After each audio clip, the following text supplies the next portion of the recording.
Teshwar Pandey, DGP Bihar. मैं सबको प्रणाम करता हूं, आप जितने भी हमको फेसबुक लाइव पर देख रहे हैं। एक बड़ा अहम सवाल है कि मुझे आज फेसबुक लाइव पर क्यों आना पड़ा। ये बहुत ही महत्वपूर्ण सवाल है।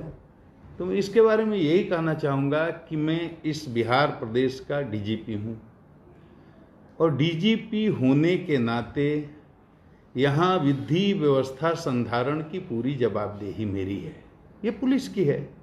अपराध नियंत्रण का मामला हो या विधि व्यवस्था संधारण का मामला हो, ये प्राथमिक जिम्मेदारी पुलिस की होती है और उसी पुलिस बल का मैं मुखिया हूँ। तो प्रदेश में कहीं भी तनाव न हो, फसाद न हो, चाहे वो जातीय फसाद हो या सांप्रदायिक फसाद हो, ये मेरी जिम्मेदारी है। सरकार ने इसीलिए मुझे बनाया है और हर प्रदेश की डीजीपी की ये जिम्मेदारी होती है, केवल मेरी नहीं है। तो मैं इस जिम्मेदारी को निभाने के लिए, अपनी बात आप तक पहुंचाने के लिए, एक घटना की सच्चाई आपको बताने के लिए आज फेसबुक लाइव आया हूं, ताकि मेरी ये बात बिहार की 12 करोड़ जनता तक पहुंच जाए और उनको ये सच्चाई पता चल जाए कि गोपालगंज में रोहित हत्याकांड का संबंध किसी सांप्रदायिक मामला से नहीं है। मेरे फेसबुक लाइव पर आने का उद्देश्य किसी का नुकसान करना, किसी की भावना को आहत पहुंचाना, ये भी नहीं है। मैं विधि व्यवस्था संधारण जो मेरी जिम्मेदारी है, उस जिम्मेदारी को निभाने के क्रम में आज मुझे ये फेसबुक लाइव आना पड़ा। अब देखिए, गोपालगंज बिहार का एक महत्वपूर्ण जिला है और बहुत ही संवेदनशील जिला है सांप्रदायिक दृष्टिकोण से। उत्तर प्रदेश का बॉर्डर है, उधर देवरिया जिला, इधर हमारा गोपालगंज जिला। बिहार उत्तर प्रदेश का बॉर्डर है। बहुत पहले मार्च में 28 मार्च को एक घटना होती है। बहुत कॉम्प्लिकेटेड इसको कर दिया गया। मैं बहुत कम शब्द में, कम समय में, बिल्कुल जो अभी तक के अनुसंधान का सार है वो मैं आपको बता रहा हूं। गोपालगंज जिले में एक बेलवाडीह करके गांव है और कटैया थाना पड़ता है। गोपालगंज से काफ़ी दूरी है, रोड भी उतनी अच्छी नहीं, मुझे जाने में 1.5 घंटा समय लगा। एक रोहित हत्याकांड का मामला जो 28 मार्च को हुआ था। 5 बच्चे हैं, 2 हिंदू संप्रदाय के हैं, 3 अल्पसंख्यक समुदाय के हैं, 5 नाबालिग हैं। 13 साल, 14 साल, 15 साल, 16 साल, यही उम्र रही होगी। मैंने सबको देखा है, सबसे मिला हूं, एक मृतक रोहित को छोड़कर, और सबसे बात भी की है। सब नाबालिग बच्चे हैं, आपस में दोस्त हैं, आपस में मिलते हैं, जुलते हैं, खेलते हैं।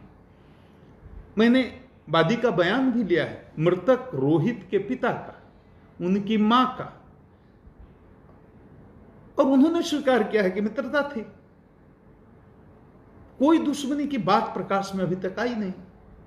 गांव में कोई झगड़ा हो, झंझट हो, तनाव हो, हिंदू मुस्लिम की बात हो, मुझे तो लोगों ने बताया 15 साल से कोई बात ऐसी नहीं हुई। एक से एक स्थितियां आई, एक से एक परिस्थितियां आई, और हाल के इस साल में तो कई ऐसे अवसर आए जब सांप्रदायिक सद्भाव बिगड़ सकता था।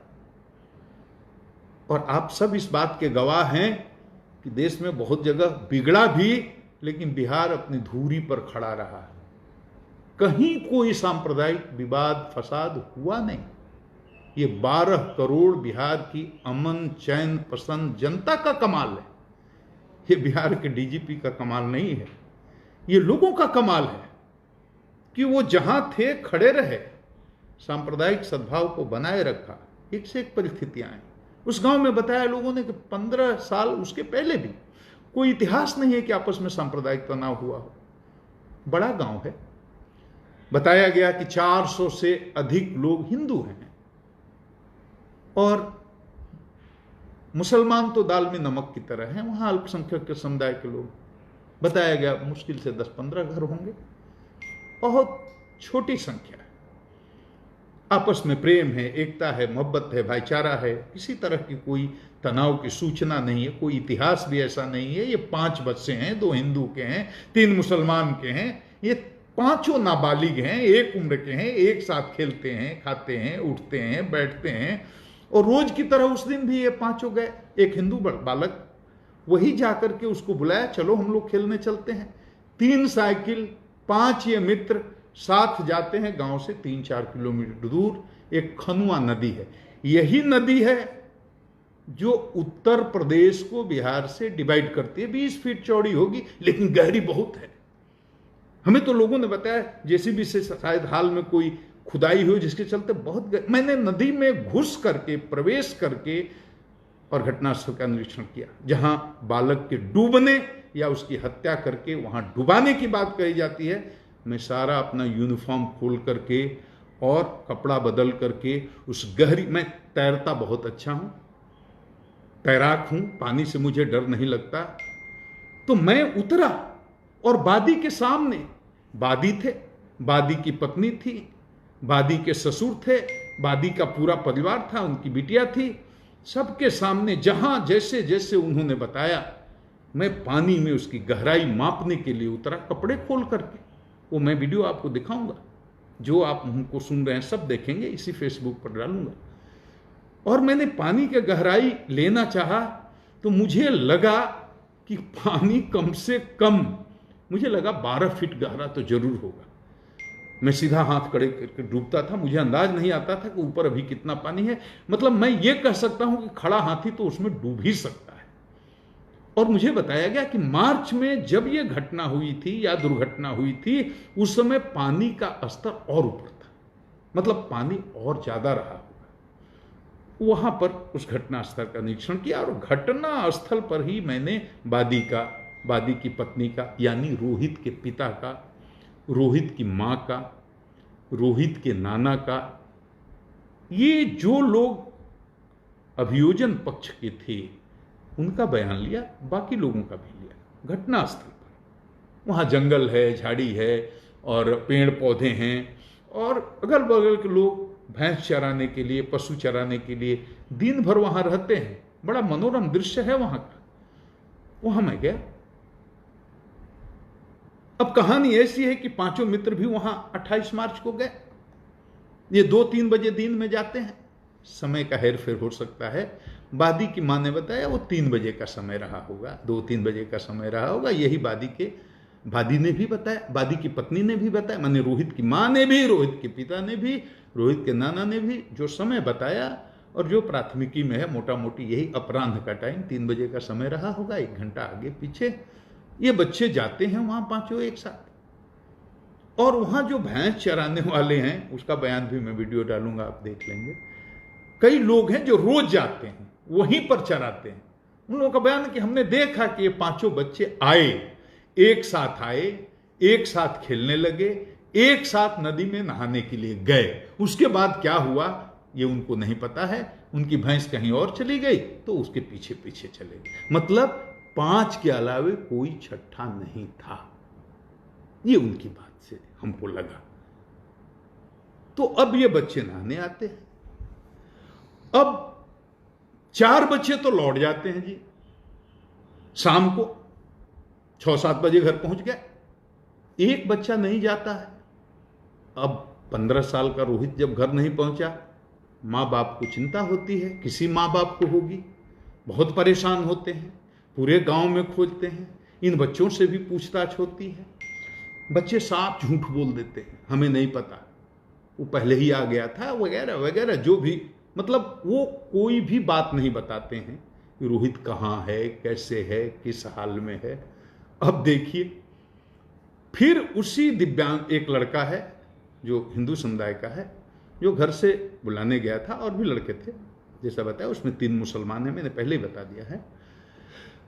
अब उस लड़के को सख्ती से सुबह पूछताछ की जाती है। हमें बताया गया कि उसको 1-2 तमाचे भी गांव वालों ने लगाए, घर वालों ने लगाए, जिसने भी लगाया हो। और उसको कहा कि नहीं, तुम्हारे साथ गया, तुम बुला कर ले गए, तुमको बताना होगा कि रोहित कहां है। वो बताता है कि डूब गया। कहां? उसको लेकर के पूरे गांव के लोग उस जगह आते हैं जहां बच्चे नहाने आए थे या खेलने आए थे। वो जगह बताता है, लाश निकाली जाती है। लाश जब निकलती है, अब जिसके 15 साल के बच्चे की लाश निकली हो, उस बाप के दर्द को आप समझ सकते हैं, उस मां की पीड़ा को आप समझ सकते हैं कि उसके कलेजे में कैसी टीस उठती होगी। हमारे साथ होगा, हमको भी ऐसा लगेगा, आपके साथ होगा, आपको भी ऐसा लगेगा। 15 साल का बहुत ही तेजस्वी लड़का था, मां बाप को पकौड़ी की दुकान है, गरीब हैं, 12 कट्ठे जमीन बताया हमको है, और कोई आय का साधन नहीं है, बहुत ही गरीब आदमी है। उसका 15 साल का एक बेटा, उसकी लाश निकल रही है। किसी पिता का मानसिक संतुलन ठीक रहेगा? किसी मां का ठीक रहेगा? तकलीफ होगी, पीड़ा होगी, कष्ट होगा। वो पीड़ा उसको भी है। वो कल मैंने जब बात की मां बाप से रोहित के, वो पीड़ा अभी भी झलक रही थी। बेटे की खो देने का दर्द इतना जल्दी जाता नहीं है। अब ये घटना होती है, उसके बाद हम यहां कोई जजमेंट नहीं दे रहे हैं कि लड़का रोहित खुद डूब गया या इन बच्चों ने उसकी हत्या करके उसको डुबा दिया। इस पर तो अनुसंधान चल रहा है, इस पर कोई जजमेंट नहीं है। लाश निकली, मां बाप के लिए बहुत बड़ी बात है। मां बाप का दावा है कि नहीं, ये डूबने से नहीं हुई, इसको मार करके डुबाया गया। अब दूसरे दिन वहां के स्थानीय अखबारों में जो समाचार छपा, वो भी मैं डालूंगा, आप देख लीजिएगा, वो अलग है। अखबारों में यह छपता है कि डूबकर मौत, परिजनों ने जताई हत्या की आशंका। इस तरह के न्यूज आए और कई अखबारों में आए। हमारे पास प्रेस कटिंग भी है।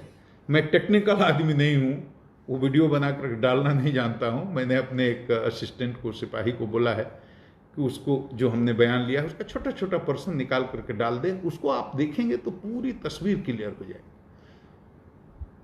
स्थानीय अखबार इस तरह से रिपोर्ट करते हैं, डूबकर मौत, डूबने की आशंका, परिजनों ने जताई हत्या की आशंका। अब ये बात तो हुई, तो पुलिस ने क्या किया? पुलिस की भूमिका क्या रही? पुलिस ने कोई इफ बट नहीं किया। रोहित के पिता ने जो कहा, पुलिस ने एफआईआर कर लिया। उसने कहा हत्या हुई, हत्या का मुकदमा दर्ज कर लिया। और कानूनी प्रावधान है कि अगर कोई प्राथमिकी दर्ज करने जाता है, कराने जाता है, तो आप ये नहीं बोल सकते कि तुम इसमें ऐसे लिखो या तुम में ऐसे सुधार करके लिखो तब हम प्राथमिकी दर्ज करेंगे। उसने हत्या का आरोप लगाया, जैसे लगाया वैसे थाना प्रभारी ने उसका हत्या का मुकदमा दर्ज कर लिया। और दर्ज ही नहीं कर लिया, तत्काल बिना विलंब किए हुए 5 अभियुक्तों की गिरफ्तारी हो गई। एक भागा हुआ है।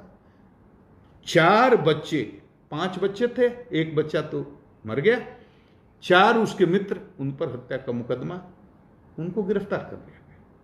उसके अलावा 2 लोगों को और वादी के पिता ने हत्या में शामिल होने का या साजिश करने का आरोप लगाया। उसमें एक जो बच्चा है उसका कोई पिता है, एक और गांव का कोई आदमी है, दोनों एडल्ट है। उसमें भी एक को गिरफ्तार कर लिया। मैंने 6 में से 5 गिरफ्तार, एक कहीं भागा है। तो पुलिस ने एफआईआर गिरफ्तार कर लिया, जेल भी भेज दिया। एडल्ट तो जेल गया। अब 4 जो किशोर हैं वो कहां जाएंगे? किशोर न्याय परिषद में, क्योंकि नाबालिग है, जेल नहीं जाए। अब किशोर न्याय परिषद ने उनको जब उनको उपस्थापित किया तो उनको पेरोल पर रिहा कर दिया। अभी कोविड-19 का समय भी चल रहा है, उनको रिहा कर दिया कुछ दिनों के बाद, 4-5 दिन के बाद, मैं समय ठीक से नहीं बता रहा हूं, 1 सप्ताह के अंदर वो घर आ गए। अब जैसे घर आते हैं तो वादी को लगता है कि पुलिस ने जरूर इसमें कुछ गड़बड़ कर दिया, नहीं तो हत्या के मुकदमे में जिसको भेजा गया था वो घर कैसे आ गए। यहाँ से उसकी हताशा शुरू होती है क्योंकि उसने अपना बेटा खोया है, उसकी निराशा शुरू होती है, पुलिस से शिकायतें शुरू होती हैं, पुलिस अनुसंधान में जाती है, उसकी गाड़ी के सामने लौटते हैं लोग, थाना प्रभारी पर आरोप लगाए जाते हैं, पुलिस को गालियाँ दी जाती हैं और तरह तरह की बातें शुरू होती हैं। कम्युनिकेशन गैप यहाँ से बनना शुरू होता है और वादी को लगता है कि पुलिस निश्चित रूप से इसमें सही अनुसंधान नहीं कर रही और पुलिस के सहयोग से ही ये बच्चे छूट करके आ गए। ये सच नहीं है, लेकिन ऐसा आरोप और लगता है और वादी के मन में एक हताशा का भाव, निराशा का भाव फैलने लगता है। अनुसंधान चल रहा है, तब तक पोस्टमार्टम रिपोर्ट आ जाती है और डॉक्टर जो पोस्टमार्टम करके वो रिपोर्ट देते हैं, अशोक कुमार अकेला जी, उन्होंने बहुत विस्तार से मैंने इसका अध्ययन किया है। अंत में सिर्फ एक बात लिखते हैं कि ये मौत डूबने से हुई है। मैंने उनका बयान भी लिया है, मैं डालूंगा, आप देख लेंगे बाद में। आज ही मैं 5 बजे के आसपास एक वीडियो डालूंगा जिसमें महत्वपूर्ण बयान है। वो बहुत लंबा है, मैंने बहुत लोगों से पूछताछ की है, 50 लोगों से, हर तरह के लोग, वहाँ के स्थानीय लोग, घटनास्थल और उसके बाहर भी जो गांव के लोग हैं, जो वहाँ भैंस चराने लोग हैं, सारे स्वतंत्र विटनेसेज का मैंने बयान लिया है। एक भी ऐसे आदमी का मैंने बयान नहीं लिया है जो इधर से या उधर से कहीं से किसी तरह से उसकी निष्पक्षता में संदेह तो लिया है, लेकिन वो बहुत लंबा हो जाएगा, आपको बहुत परेशानी होगी, आप उतना नहीं देख पाएंगे। तो मैंने उसको एडिट करके छोटा छोटा अंश कुछ लोगों का बयान डाल दिया है जिससे आपको पूरी एक तस्वीर उभर करके सामने आ जाएगी। बच्चे छूट करके आते हैं तो डॉक्टर साहब की पोस्टमार्टम रिपोर्ट आती है, वो कहते हैं डूबने से मौत। मैंने बात की डॉक्टर साहब से, वो कहते, हमने कहा कैसे आप कह सकते हैं कि डूबने से मौत होती है। अब टेक्निकल टर्म में जो उन्होंने हमको समझाया उस टर्म में हम आपको नहीं समझा पा रहे हैं, लेकिन उन्होंने कहा कि लंग्स स्पाउजी हो गया था, उसको काटा तो उसमें एयर बबल्स निकल रहे थे, फूल गया था, स्पॉन्जी हो गया था, एयर बबल्स निकल रहे थे। तो ऐसा केवल ड्राउनिंग के केस में डूबने के कारण ही होता है। ये आम आदमी की भाषा में आपको समझा रहा हूं। मैंने ये भी सवाल किया, डॉक्टर साहब आंख में थोड़ा खून या कान में, नाक में खून, इस तरह की बात भी बताई जा रही है। तो उन्होंने बताया डूबने के क्रम में आंख पर और नाक पर इतना प्रेशर पड़ता है कि निकलने के बाद वो नसों से खून निकल जाना या थोड़ा रिसाव हो जाना ये संभव है, लेकिन जब इनके यहाँ डेड बॉडी पोस्टमार्टम के लिए आई थी तो उस समय खून सूख गया था। डॉक्टर साहब ने यह भी बताया कि कहीं भी एक्सटर्नल इंजरी या माने शरीर के बाहरी हिस्से में या अंदर के किसी भी हिस्से में कोई उस बच्चे में इंजरी यानी जख्म नहीं पाया गया। मतलब किसी प्रकार के जख्म के कारण उसकी मृत्यु नहीं हुई है, न गले में किसी तरह का कोई ऐसा निशान या कुछ भी। तो ये डॉक्टर साहब का ओपिनियन, मैं अपनी तरफ से कुछ नहीं कर रहा। मैंने फिर एक दूसरे डॉक्टर साहब जो वही सदर हॉस्पिटल में पदस्थापित हैं उनसे भी मैंने ओपिनियन ली, उनसे भी बात किया और उसका एसपी साहब ने भी बयान लिया था, उस वीडियो को मैं डाल दूंगा। उनका भी ओपिनियन था कि ये मृत्यु डूबने से हुई है। लेकिन हम यहाँ केवल इससे संतुष्ट नहीं है, हम अनुसंधान को क्लोज नहीं कर रहे हैं। हम ये मान कर चल रहे हैं कि यह हत्या का मामला भी हो सकता है और डूब करके मरने का मामला भी हो सकता है। अनुसंधान पूरा खुला है, लेकिन हमने जो वहां बयान लिया लड़के की मां का, लड़के के बाप का, लड़के के नाना का, जो भी अभियोजन की तरफ से गवाही दे सकते, किसी आदमी, पहली बात तो यह कि इसमें से कोई भी घटना का चश्मदीद गवाह नहीं है, आई विटनेस नहीं है, नंबर 1। दूसरा, परिस्थिति जन्य साक्ष्य होता है। इसमें से कोई भी आदमी ये बताने में सक्षम नहीं है कि इन बच्चों में आपस की किसी प्रकार की कोई दुश्मनी थी, कोई विवाद था, कोई तनाव था। माने हत्या में मोटिव खोजा जाता है अनुसंधान में। हत्या हुई तो कोई कारण होगा, यहीं से अनुसंधान की शुरुआत होती है पुलिस में। हत्या ऐसे नहीं होती। हत्या के पीछे कारण प्रॉपर्टी का विवाद हो सकता है, पुरानी दुश्मनी होती है, कोई सेक्स का स्कैंडल का मामला हो सकता है, कोई ईर्ष्या हो सकती है, राजनीतिक प्रतिद्वंद्विता हो सकती है, कोई न कोई कारण होता है, मोटिव होता है। उस कारण को पुलिस अभी तक उस मोटिव को नहीं खोज पाई, और उस मोटिव को खोजने में हम वादी की सहायता चाहते हैं, वादी की पत्नी की सहायता चाहते हैं, अभियोजन पक्ष के सारे गवाहों की हम सहायता चाहते हैं कि हमको मोटिव बताएं, तो वहां से हम अपनी शुरुआत करें। हमें नहीं मिल रहा है। हम तमाम दर्शकों से भी अनुरोध करते हैं कि हत्या, ये मामला अगर हत्या का है तो हत्या का मामला साबित करने के लिए कुछ साक्ष्य जुटाने में आप हमारा सहयोग करें। अगर आपको कहीं से किसी तरह का कोई साक्ष्य मिलता है तो आप हमारा सहयोग करें, क्योंकि हम बहुत ही गहराई में इसका अनुसंधान करवा रहे हैं। सीआईडी भी इसमें लगी हुई है। हम चाहते हत्या करके कोई निकल जाए, हत्या को कोई करके बच जाए, ये हम बर्दाश्त नहीं करेंगे। हत्यारा कोई मेरा रिश्तेदार तो नहीं है, और रिश्तेदार भी होता तो हम नहीं छोड़ते। तो हम इस बिंदु पर साक्ष्य जुटा रहे हैं कि अगर हत्या है तो हत्या क्यों हुई, और इन 4 बच्चों ने, जो उस 5वें बच्चे के मित्र थे, इन पर हत्या का आरोप लगाया गया है। तो ये हत्या क्यों करेंगे? वहां ऐसी क्या परिस्थिति आ गई कि 1 घंटा पहले मित्रता है और साथ में खेलने के लिए आ रहे हैं, और 1 घंटा के बाद ये बच्चों में कौन सी ऐसी बात आ गई कि इतनी दुश्मनी फैल गई कि उन्होंने हत्या करने की सोच ली, और सब एक उम्र के नाबालिग बच्चे। हम इस पर साक्ष्य जुटाने की कोशिश कर रहे हैं, हम उस कारणों को ढूंढने की कोशिश कर रहे हैं। आप भी हमारा सहयोग करिए। सब कुछ ठीक था। 1 महीने के बाद माहौल बदल गया। कहीं से किसी ने न्यूज चला दिया, वो पता नहीं किसी धार्मिक स्थान पर बलि की बात कह दी। उसके बाद रोहित के पिता का अलग अलग लोगों को अलग अलग तरह का बयान देने का मामला आ गया। कहीं वो बोल रहे हैं कि ये किसी धार्मिक स्थल पर उसकी बलि दे दी गई। उसकी माँ, उसके नाना बोल रहे हैं कोई मौलवी ने उनको पानी छिड़कता था। ये सब जो बातें बोल रही हैं, तो मस्जिद की बात कि मस्जिद में बलि दी गई। मैं एक ही विनम्र प्रार्थना करता हूँ, सीधी सी बात, एक लाइन में आप समझिए, गांव में कोई मस्जिद है ही नहीं, गांव में कोई नमाज पढ़ाने वाला मौलवी है ही नहीं। मौलवी पानी छींटता था, कोई मौलवी ही नहीं है। ये तो नमाज पढ़ने दूसरे गांव में जाते हैं, हमको बताया गया। हाँ, 2-3 साल पहले ये मस्जिद एक आधा कट्ठा जमीन में बनाने की कोशिश कर रहे थे। उसकी नींव भर पड़ी है, एक जगह 7 फीट की दीवार भी उठाई गई है ऊंची, लेकिन पैसा नहीं होने से या जिस कारण से वो काम पूरा नहीं हुआ, इन लोगों ने छोड़ दिया।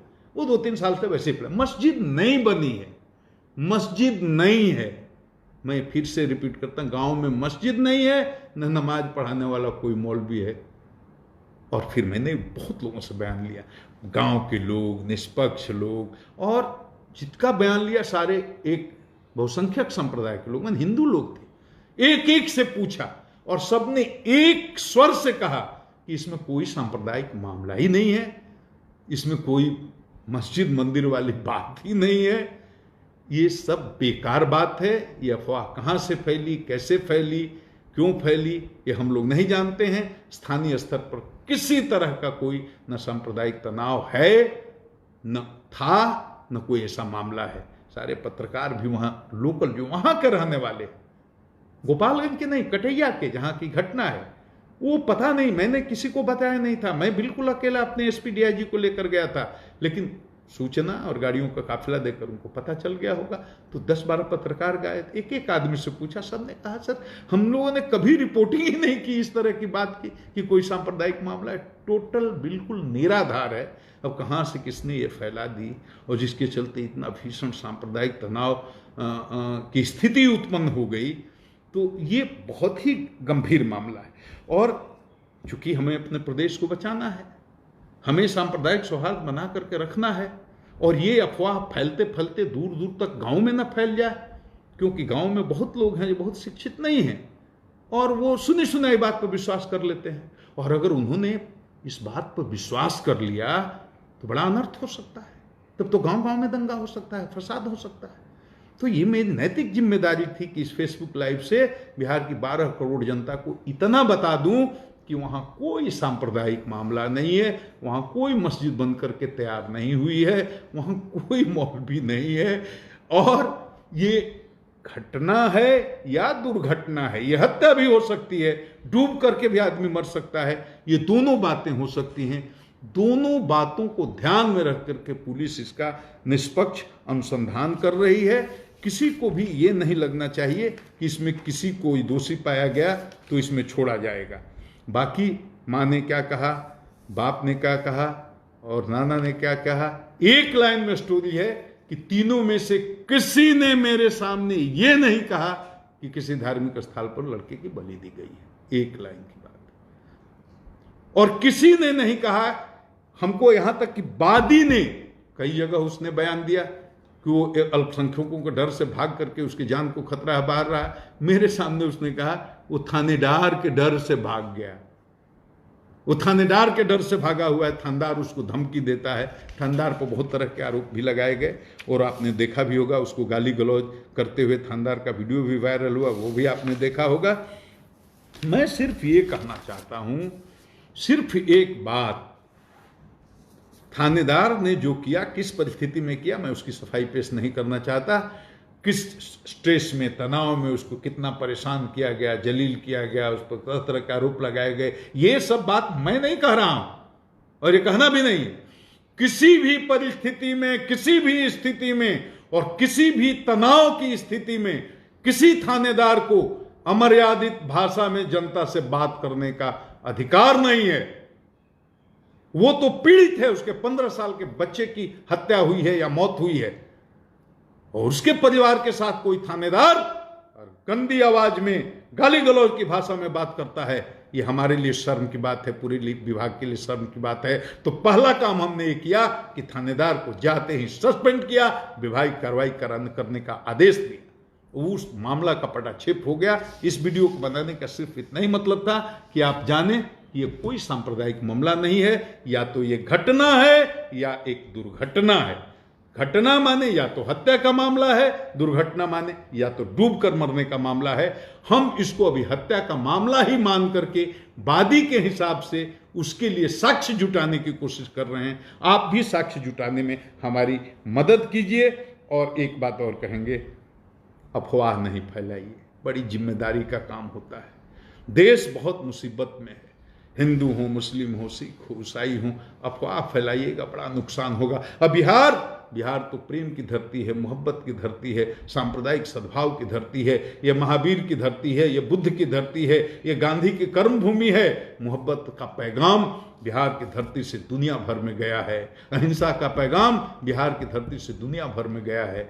हम बिहार को बचाने में हमारी मदद कीजिए, सहयोग कीजिए। और हमारी बात किसी को बुरी लगी हो या किसी को अच्छी नहीं लगी हो तो मैं क्षमा चाहता हूं। बहुत लोगों के सवाल होंगे, बहुत तरह के सवाल होंगे। मेरे लिए फेसबुक पर किसी सवाल का जवाब देना संभव नहीं हो पाता है, इतना व्यस्त आदमी हूं। मैंने स्थिति स्पष्ट कर दी कि केस घटना हुई है, 15 साल का एक बच्चा हमने खोया है, वो हमारा ही बेटा था। लेकिन अब वो हत्या का मामला है या डूब करके मरने का मामला है, हम उस पर साक्ष्य का कि जुटा रहे हैं, अनुसंधान जारी है और एकदम निष्पक्ष न्याय होगा। मैं इतना ही कह करके आप सबों को प्रणाम करता हूं। गुप्तेश्वर पांडे, डीजीपी बिहार। कंचन बाबू म्यूजिक चैनल को सब्सक्राइब करें और घंटी को दबाएं। धन्यवाद।